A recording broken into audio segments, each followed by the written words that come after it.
Assalamu alaikum wa rahmatullahi wa barakatuh. Welcome to our radiology course. I am دكتورة نهاد المأمون خليفة طه MPPS الزعيم الأزهري University Sudan Medical Specialization Board Radiology Resident. Our first lecture in our course is Introduction to Radiology. Throughout this course, we will explore the fundamentals of radiology, including different imaging modalities, diagnostic techniques, and its clinical application. Our goal is to make this course engaging, informative, and relevant to your future practice as a medical professionals. I encourage you to ask questions, share your thoughts, and participate actively in our discussions. We will start with the question: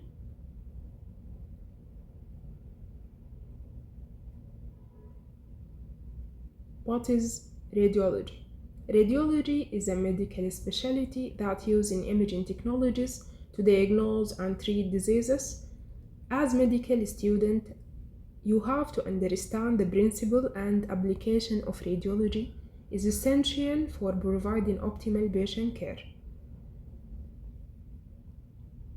The definition, in other words, radiology is a medical specialty using medical imaging technologies to diagnose and treat patients. We have different radiological modalities: conventional radiographs or X-rays, fluoroscopy, which is a video-like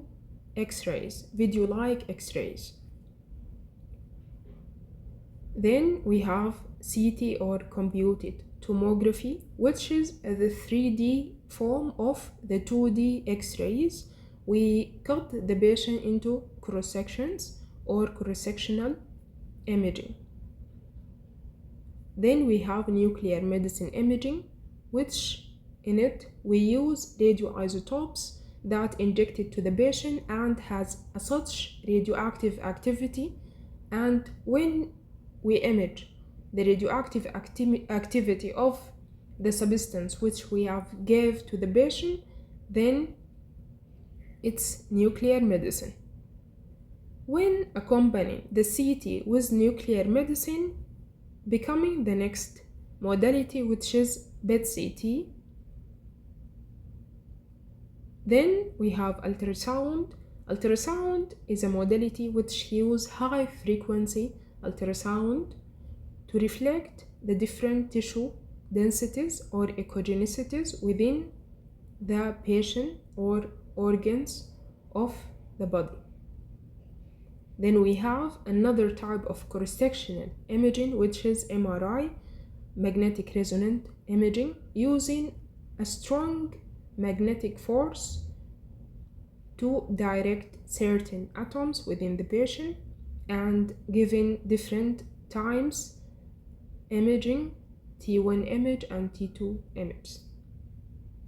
We have the branch interventional radiology.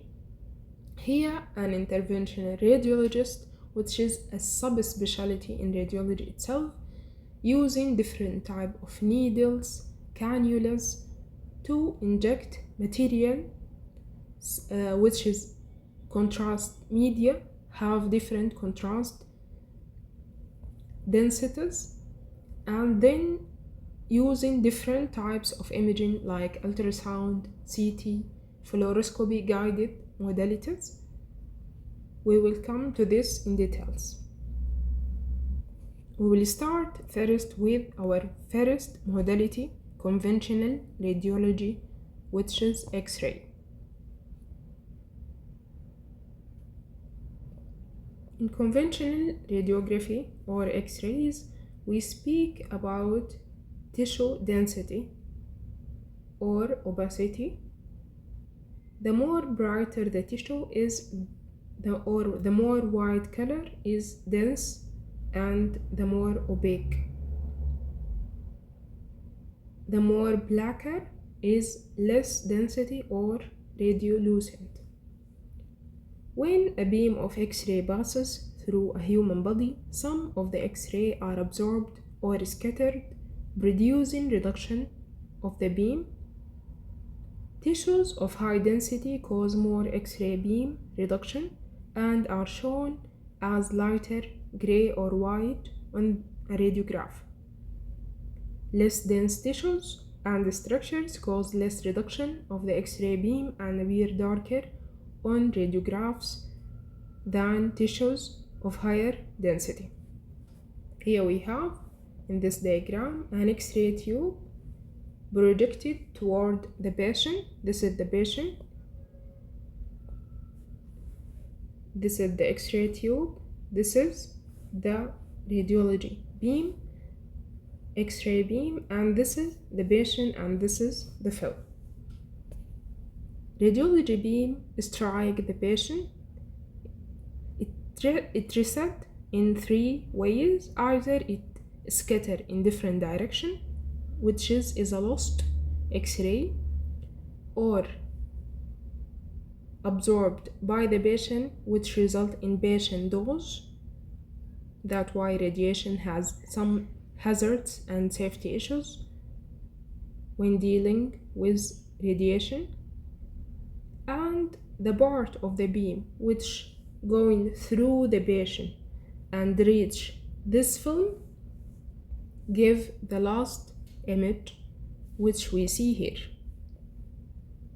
The different densities with a radiograph according to the absorption or to the interaction of the objects or different tissue types with the X-ray beam.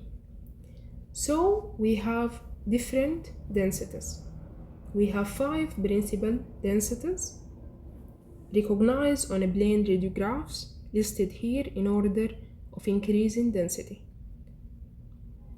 The less dense is the air or gas, which appear as black. The fat appear as dark gray, like the subcutaneous tissue layer. Then we have soft tissue and water. Soft tissue like the muscle, it appear more brighter than the dark gray, which is light gray color. Then we have the bone appear as white, and contrast material or metallic objects appear as very bright white. As we see in this image, number 1 is the surrounding atmospheric air within the image appear as black. Number 2 is the fat. Number 3 is the muscles appear as white gray. Number 4 is the bone. Here we have the humerus of the arm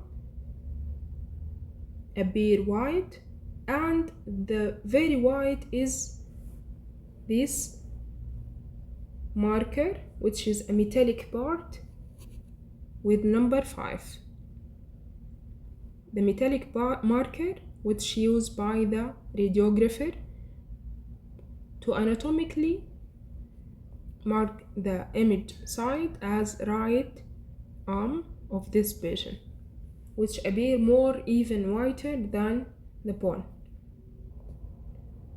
This takes us back to the history of X-ray, where William Röntgen, the German physicist, discovered the X-ray.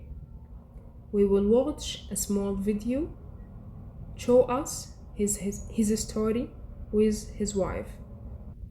Let's start. Portion of this lecture, the objective is to be able to distinguish the 5 basic radiographic densities on radiographs. So we'll start off with conventional radiography. We'll dive a little bit into the historical context before going into the 5 basic densities, the techniques that we use, and the uses for it from a clinical perspective. So this gentleman over here is the founder of radiology in some sense. His name is Wilhelm Conrad Röntgen. He was a German physicist, and at the 8th of November of 1895, he discovered X-rays. And for this, he was awarded the first ever Nobel Prize in Physics, and this was in 1901. He actually never sought patent protection for this discovery, and we're so indebted for that because it really has revolutionized the way we practice medicine. So how did this all come about? Well, back in 1895, Röntgen and a whole bunch of physicists were experimenting with something called cathode tubes. The particular one he used was something called a Crookes tube. And what it was is essentially like a big, large light bulb. And inside of it, there was cathode end, which is connected to a negative portion of a power source, a very high voltage power source, and an anode, which is connected to a positive portion of that same power source. And when you switch on this power source, there would be bluish hue that would emanate from inside this structure, and those were known as cathode rays. And there were some theories that in addition to cathode rays, there were other multiple additional rays that were being emitted that were yet to be discovered. So on that day, in November of 1895, he went to his lab, he connected his Crookes tube into a high voltage power source, and put actually a black cardboard box over the tube, switched off the lights and switched on the tubes. And what he found was that everything was dark except there was a piece of paper about a meter away, which happened to be coated with some fluorescent material, barium platinocyanide, that actually started glowing. And when he would switch off the power source, he realized the glow went away. When he would switch it on, it would switch back on. So he investigated this a little bit further because he had put a black cardboard box over this that eliminated the theory that this fluorescent screen could be shining due to the presence of ultraviolet rays or visible light rays, and also cathode rays themselves were eliminated because they would only travel about less than 10 centimeters, and this was placed much further away from that. So from that he deduced that there was probably something else, some other mysterious ray that was being emanated as a result of this interaction, and he named that X-rays for the algebraic symbol for the unknown was X, and so he didn't know what it was, and so he named it X-rays. Now in reality what happened is something close to what I'm showing you over here. You certainly have a cathode on which there's a filament that's tied up over here, and when you connect it to a high voltage power source, it actually boils off a bunch of electrons. These electrons hit an anode on the opposite side, and they produce the X-rays, that interaction.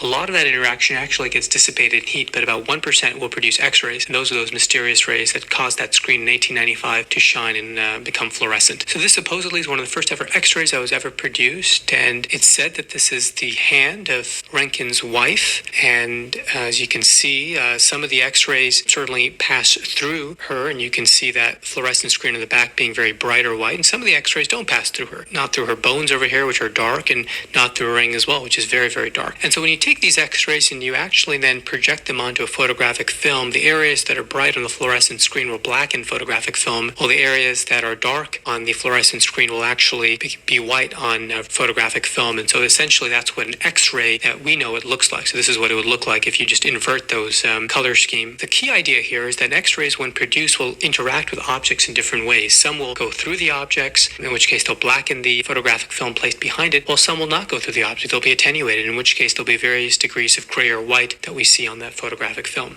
So this is a key concept. As a result of this interaction, we basically have 5 densities that we can identify in conventional radiographs. They are air, fat, fluid and soft tissues bundled into one, bone, and metal. Now with air, everything goes through, and so that'll blacken the film or the cassette that we place behind the patient, while metal, nothing will go through, so it'll be very bright white. And everything else in between will be different shades of gray. So if we look at this radiograph of the abdomen. Okay, here you quiz. We will take 15 seconds to give you a chance to answer each density of the 5. The first one, the second one, right side, the third one, the fourth one, and the fifth one.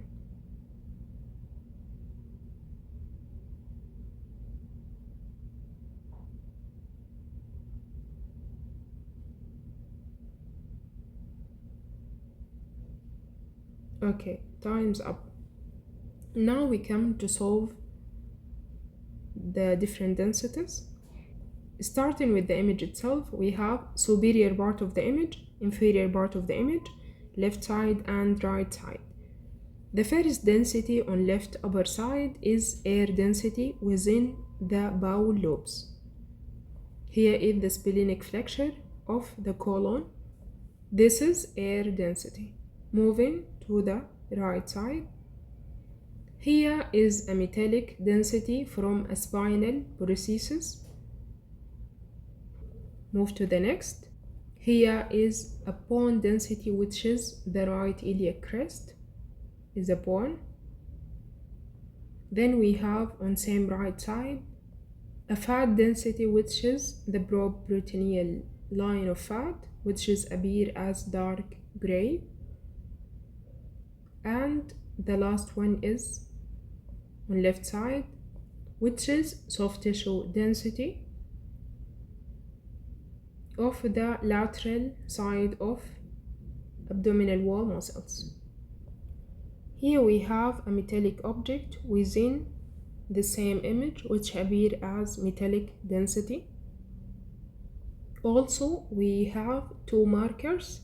One marker is a metallic marker, which is L toward the left side of the patient, and the other is a digital type, which is written after the process of image. This one written supine means that the patient was upright when we took the image. Now we move to production of X-ray.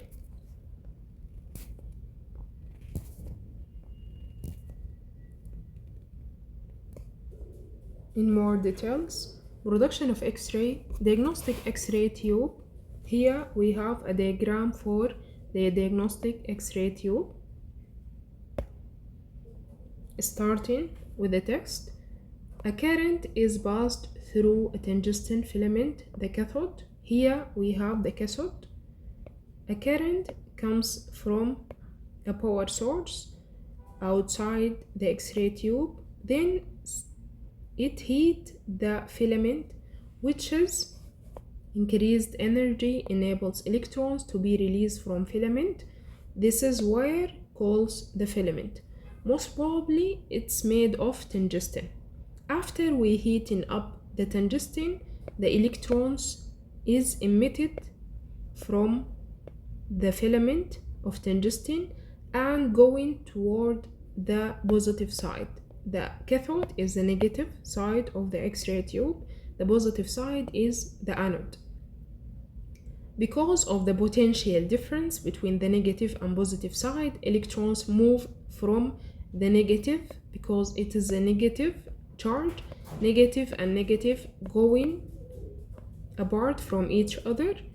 And since the electrons are negative and the anode is positive, the electrons going toward it. Then when the electrons strike or hit the surface of the anode, its kinetic energy have two ways or two fates. The first, the kinetic energy of these electrons going to heat, which is the major part in X-ray tube. 99% of the kinetic energy transform into heat, and only 1%, the second one, going to make X-ray. 1% only of the X-ray or the electrons energy goes toward X-ray formation, and this is the X-ray beam we have here going toward the patient outside the X-ray tube. Back to the text.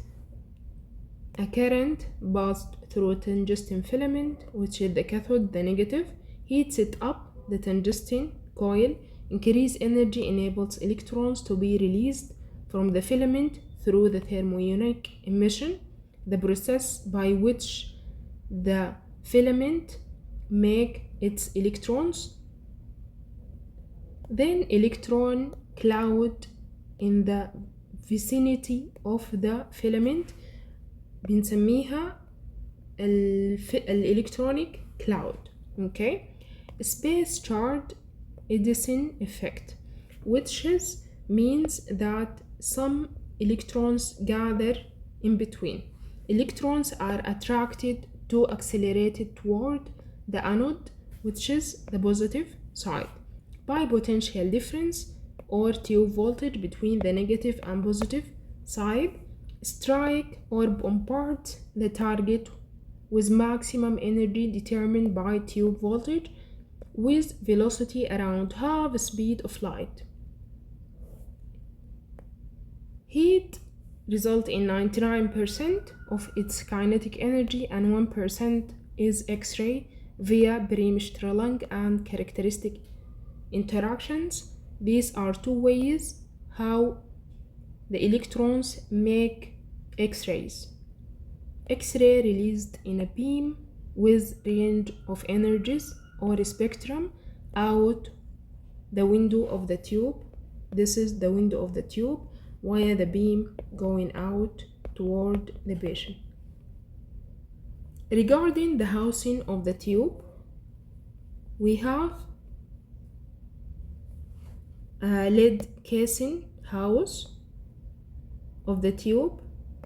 Okay, lead هو الرصاص so as to make the X-ray going in a certain direction, okay, not scatter to other and harm other people. Then we have oil for heat conduction between the lead casing and the inside tube, and we have a glass envelope containing vacuum. Okay, this is vacuum here, and this is oil between the lead and the glass to conduct heat. This is the structure of X-ray tube and how X-rays is produced. That was the classic Roentgen form of X-ray tube, and the current now we have different type of the target, which is moving target. The classic form of the X-ray tube have some problem that when the heat is accumulated within the surface of the anode, no more electrons come to make X-ray. So the scientist made a new type of X-ray tubes that have a movable or rotating anode, that where the electrons bombard some area and heat up, it moves away and bring another area which is cold, not heated yet. Look into the new one. Here is the new form of anode, which is rotating anode. This is the rotator, like a motor, which rotates the surface of the anode each time on a side. This time the electrons bombard this area, it moves around and a new area comes here to its side and bombard again. By this we overcome the negative effect of heat uploading or heat loading. This is regarding X-ray tube. Back to modalities.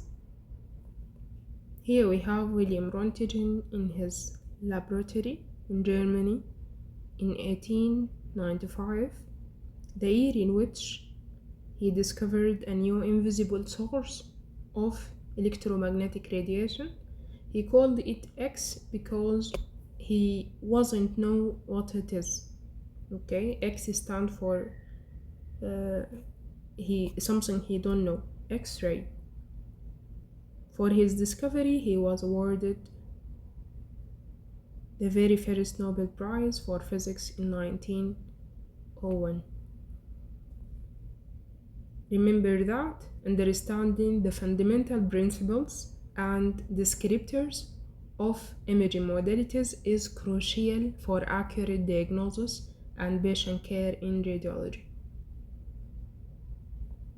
Regarding the applications of X-ray, we use X-ray to diagnose fractures, lung diseases, chest, abdominal conditions. The advantages and disadvantages, the strength that is, X-ray is quick and inexpensive and widely available. Its limitations or disadvantages: limited for soft tissue and contrast, or soft tissue contrast involves ionizing radiation. These are disadvantages of X-ray. It doesn't visualize the soft tissue in the best way like others like ultrasound and CT. Okay, and it has some teratogenic effect on pregnancy by its ionizing radiation. After finishing X-rays, moving to fluoroscopy. Fluoroscopy is a radiographic examination of the anatomy and motion of internal structure, which is video X-rays in simple words.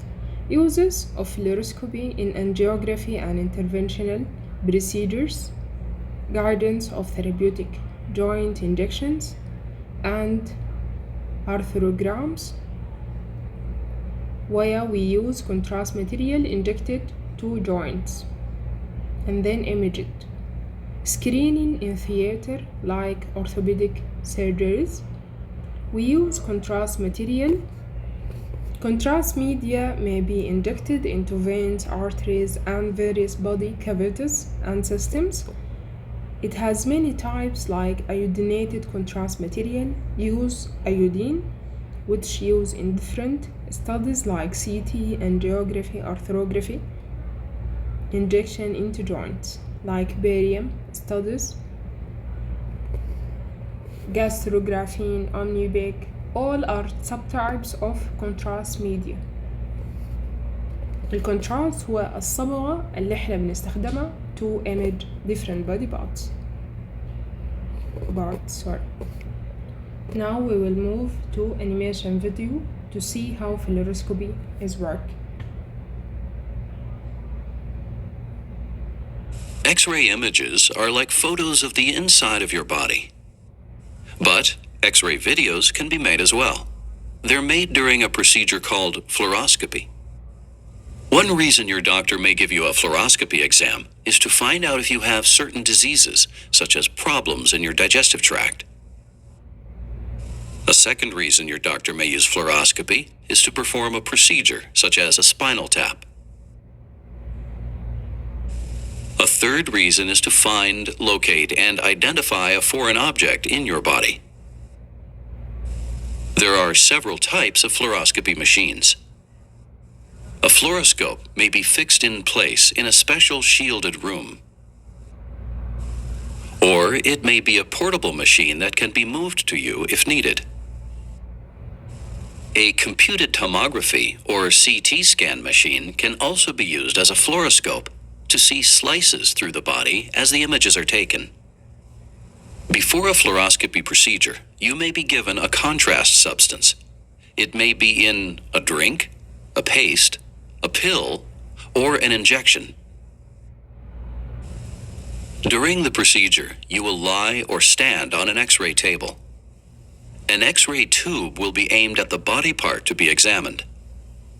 Then, an X-ray beam will pass through a part of the fluoroscope that shapes the beam to just the area of your body being studied. This helps reduce your exposure to X-rays. After the beam passes through your body, it will be converted into a video seen on a monitor screen. If you receive a contrast substance, it will make the structure stand out better on the screen.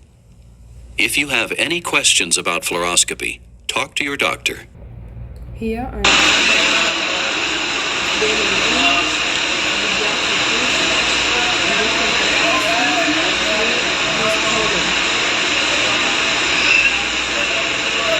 Here another example of coronary angiography through fluoroscopy and beating heart.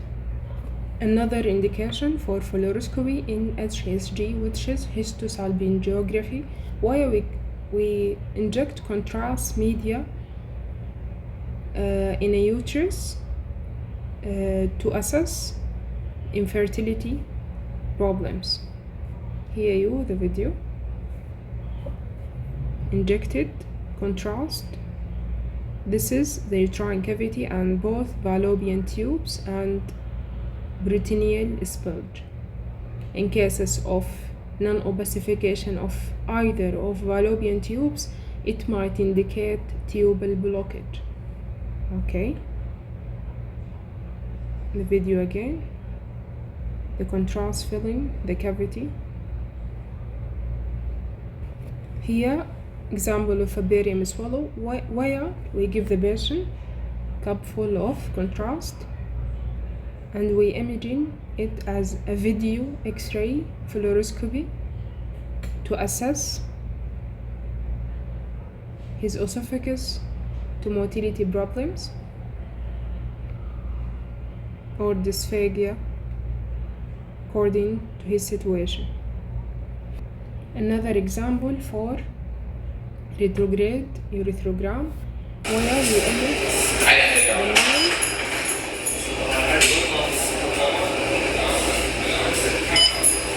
different contrast urethra through the urethra upon elevation to assess any injuries or restrictions.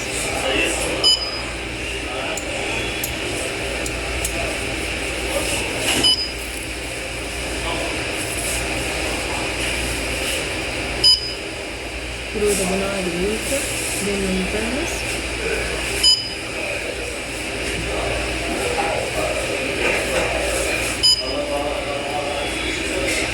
We continue injecting the contrast till it reaches up the urinary bladder, like here. When the contrast mixes with urine, it's get more diluted, so within the urethra it is more dense. But when diluted, it's less. This is a sending urethrogram as example of fluoroscopy. This is all regarding fluoroscopy. Moving to the next modality, which is computed tomography or CT. CT is 3D type of X-ray that cut the patient into cross sections.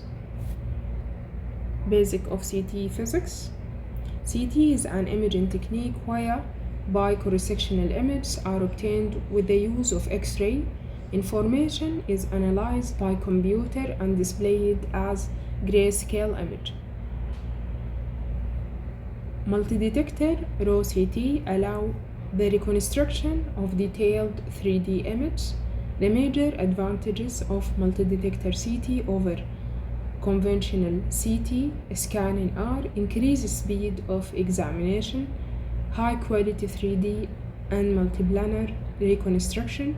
Limitations and disadvantages that it's higher ionizing radiation dose than the conventional radiography.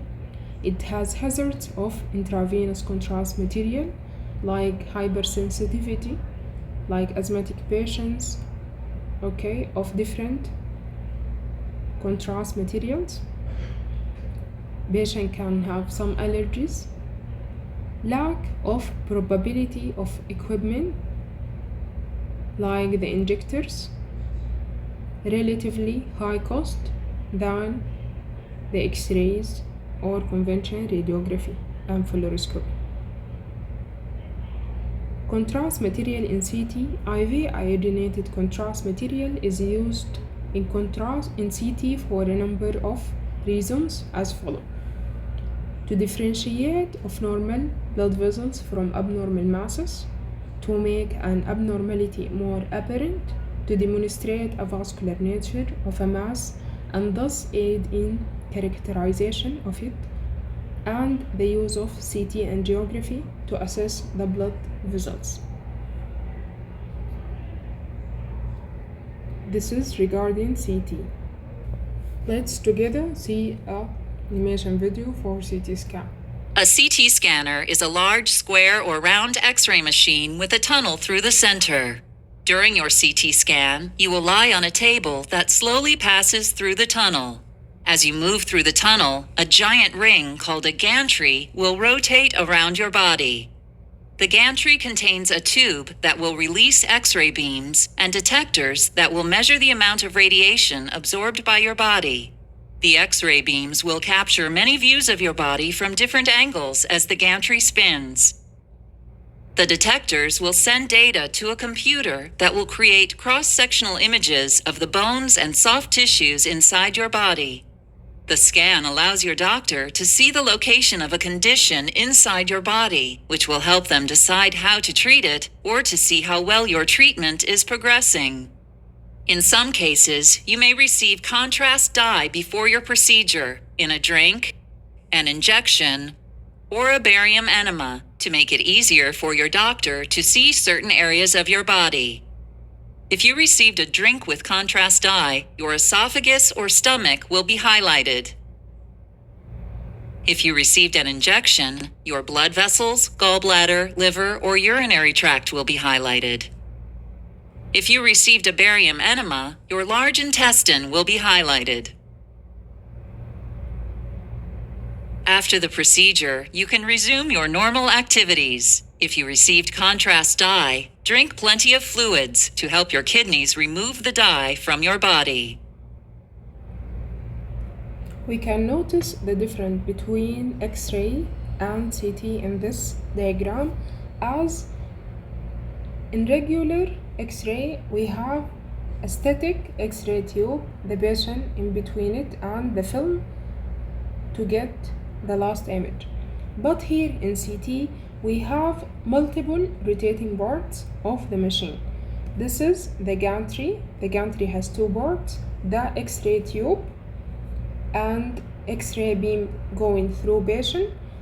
The X-ray tube is moving. The detector looks like a ring, so as when the X-ray tube rotating, it can get the image in all these directions. So the detectors are encircled in CT, not like single detector in X-ray. Here we have a ring of detectors. We have multiple X-ray tubes. It can be 3 types or 3 numbers of X-ray tube. One here, and the third one here, to make the scans fast. Each one has a single beam to image the patient.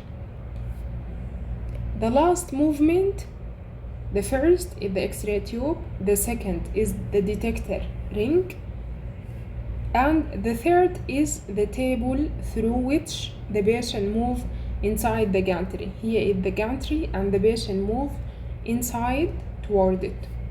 Let's see this again. This is all regarding CT. Now moving to our next modality, which is scintigraphy or nuclear medicine. Nuclear medicine refers to the use of gamma radiation to form image following the injection of various radioactive materials like technetium. The main advantages of scintigraphy are high sensitivity, functional information is provided, as well as anatomical information. Sometimes we accompany CT with nuclear medicine in a single image, then we call it PET-CT. The current role of PET imaging may be summarized as follows: tumor staging, assessment of tumor, response to therapy, differentiate benign and malignant masses, solitary pulmonary nodules, detecting tumors.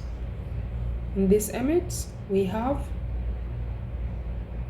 here a bone scan where we inject the patient with a radioisotope and imaging him with a gamma camera, where the accumulation of isotope happen the most, the area is darkened, like here in the iliac crests of the skeleton, the sternum, and the urinary bladder and sacroiliac joints as appear.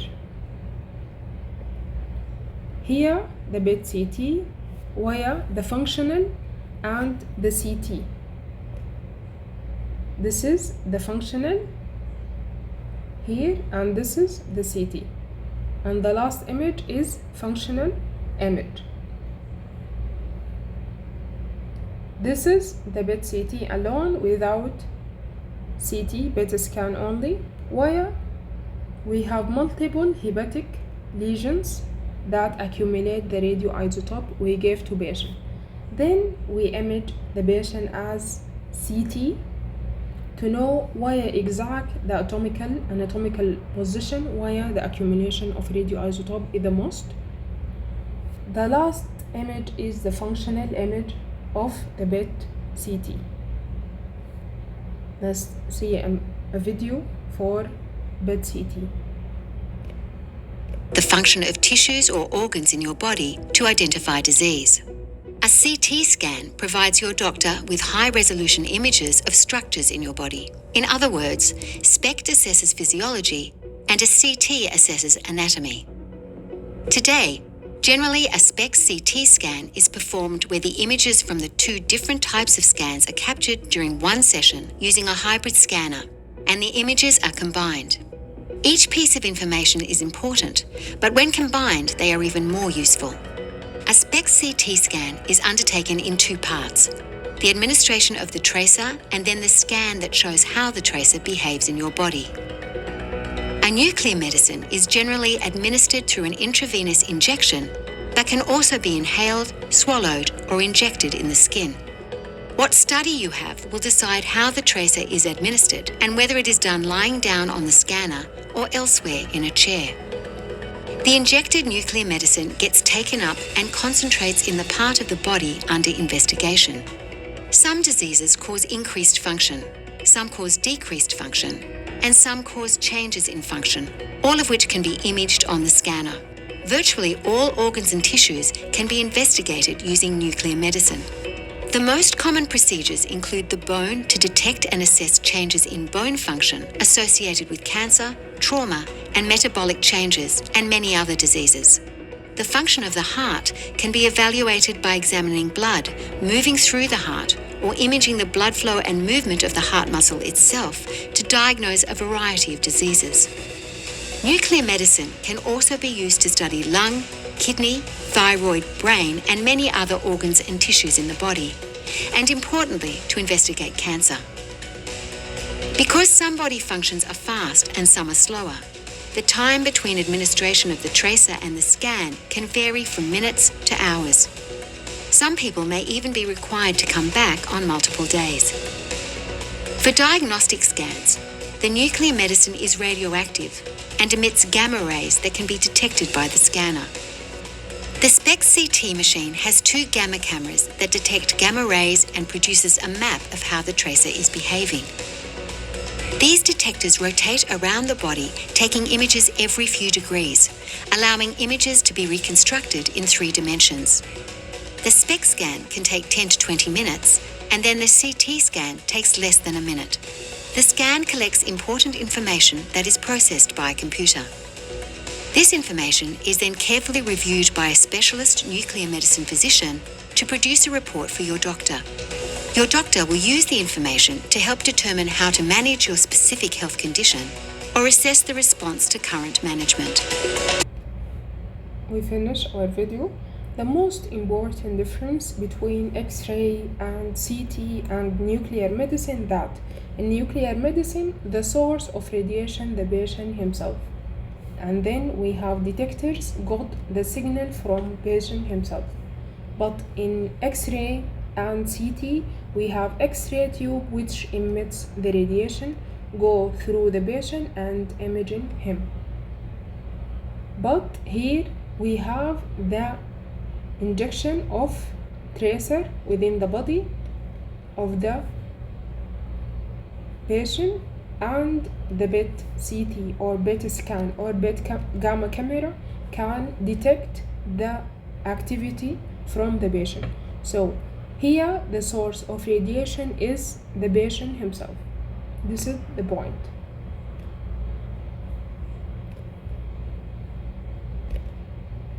Reliable image quality. Along with rapid 3D mapping, StarGuide efficiently processes 3D imaging data, aids fast acquisition with QClear, and enables customization. That's it. We came to the end to our third session about speaking about what is radiology. We defined radiology and we have seen different modalities: X-rays, CT, nuclear medicine, PET CT.